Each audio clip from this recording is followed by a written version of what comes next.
드라구신의 영입이 지금 완전 난리가 났습니다.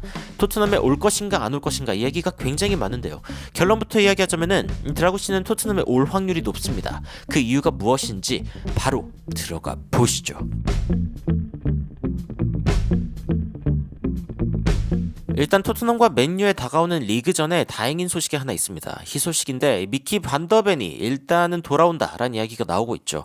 번리와의 FA컵 경기에서도 일단 벤치에 앉은 반더벤이기 때문에 이번 맨유전에서는 일단 선발로 나설 것이다 라고 예측할 수 있는 부분이고, 그리고 이제 또 하나의 좋은 소식이 있습니다. 라이프치히에서 런던으로 오는 비행기가 하나 지금 굉장히 주목을 받고 있습니다. 이 비행기에 누가 타 있을 것으로 예상이 되는가 라고 하면은 바로 티모 베르너입니다.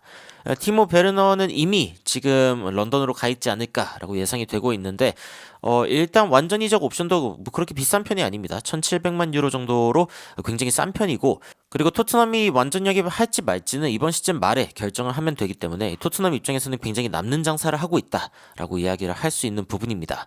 이렇게 굉장히 빨리 결정된 어떤 이적이 있나 싶으면은 지금까지도 많은 토트넘 팬들의 애를 태우는 그런 딜이 있습니다. 바로 드라구신의 영입에 대한 소식인데, 미넨이 참전했다라는 이야기가 나오고 있습니다. 아니, 미넨은 에릭 다이어나 사갈 것이지 지금 에릭 다이어를 사갈지 드라구신을 사갈지 뭐 이런 고민을 하고 있다라는 소식이 들려가지고, 제가 봤을 때 어제 저녁에 이 이야기를 들으신 분들은 깜짝 놀라셨을 것 같습니다. 뭐야, 드라구신이 미넨으로 간다고?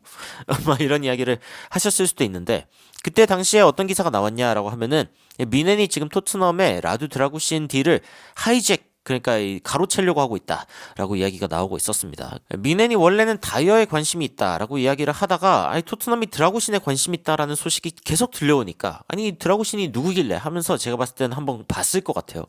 이 선수 나쁘지 않네 이러고서 한번 찔러본 거죠.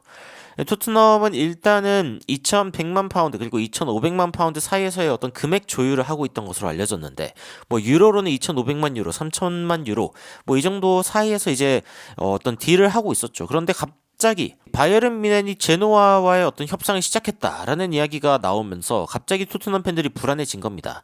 물론 이제 구체적인 어떤 금액이 나오기 전이었는데, 일단 드라구신 같은 경우에는 프리미어리그로 가고 싶어 한다라는 이야기 자체가 있었기 때문에 어차피 세리에 A에 있는 이 나폴리는 가지 않을 것 같다라고 이야기가 이미 나오고 있었고, 그리고 갑자기 이 독일에서도 이야기가 나오니까 이거 토트넘이 과연 괜찮은가 뭐 이런 식으로 이제 이야기가 나오기 시작한 거죠. 물론 그 뒤에 지속된 보도에 따르면은 토트넘이 계속 이 바이에른 뮌헨보다 유리한 위치에 있다라고 이야기가 나오긴 했습니다.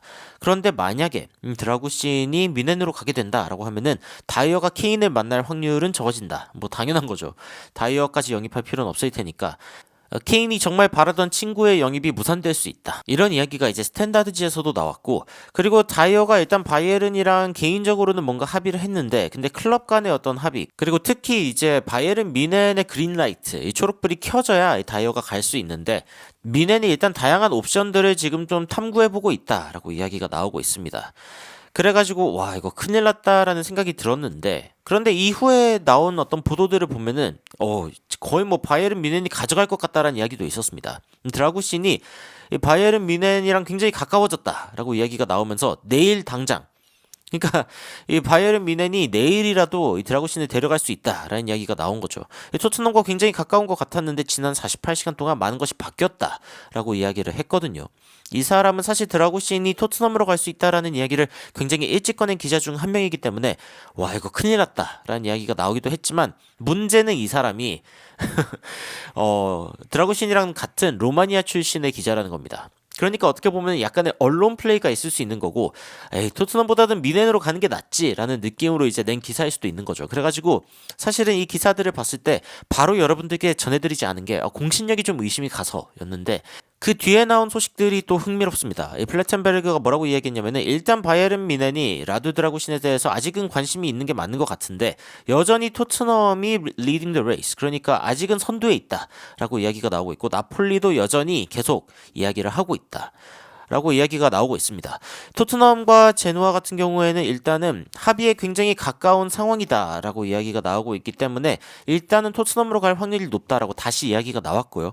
그리고 비슷한 시간대에 벤 제이콥스 역시 토트넘이 여전히 앞에 있다라고 이야기를 하면서 토트넘이 유리한 상황이라고 이야기를 했습니다. 그런데 이런 이야기가 진행되던 와중에도 저는 토트넘이 아무래도 데려갈 것 같다라고 생각이 든 이유 중에 하나는 일단 애슐리 필립스가 이 챔피언십 쪽인 플리무스와의 임대 계약을 완료했다라는 이야기가 나왔습니다. 그러니까 결국에는 이 애슐리 필립스가 떠난다라고 하는 건데 다이어도 이제 갈지 말지 모르는 상황에서 애슐리 필립스를 보냈다라고 하는 것은 어떻게 보면은 이 제노아의 드라구신 딜에 대해서 어느 정도 자신이 있기 때문에 이러한 임대 결정을 한 거라고 생각이 들거든요.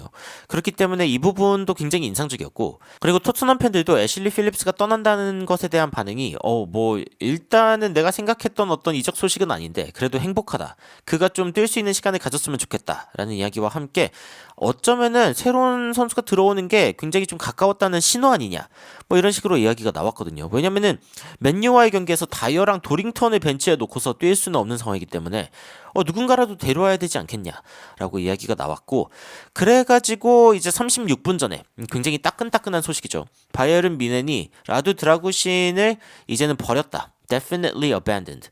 그러니까 확실하게 버렸다라고 이야기가 나오고 있습니다.